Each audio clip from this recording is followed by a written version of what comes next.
దైవ మర్మములు. సహోదరుడు భక్తి సింగ్ గారి అనుభవంలో దేవుడు ఆయనకు బయలుపరిచిన దైవ మర్మములు. ఫిబ్రవరి 2. మరియు యెహోవా దానికి పైగా నిలిచి, నేను నీ తండ్రి అయిన అబ్రహాము దేవుడను, ఇస్సాకు దేవుడైన యెహోవాను. నీవు పండుకొని ఉన్న ఈ భూమిని నీకును నీ సంతానమునకును ఇచ్చెదను. నీ సంతానము భూమి మీద లెక్కకు ఇసుక రేణువుల వలనగును. భూమి యొక్క వంశములన్నీయు నీ మూలముగాను నీ సంతానం మూలముగాను ఆశీర్వదింపబడును. ఆదికాండము 28, 13, 14 వచనములు.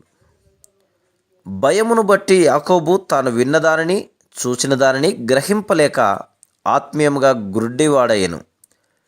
దేవుని ఉద్దేశములు తాను గ్రహించలేనప్పటికీ తన పట్లనున్న దేవుని ఉద్దేశములు మారలేదు.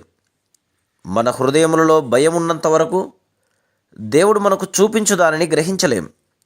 సాతాను ఎల్లప్పుడూ మన హృదయములలో అన్ని విధములైన భయములను పుట్టించును.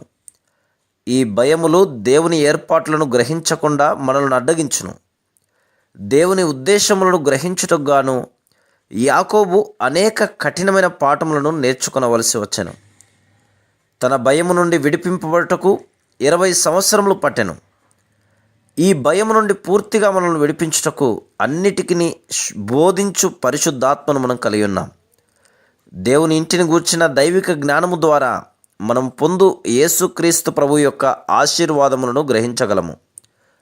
ఆయన సంఘములోను సంఘము ద్వారా మాత్రమే దేవుడు తన ఆశీర్వాదములను ఇతరులకు ఇవ్వగలడు. Praise the lord.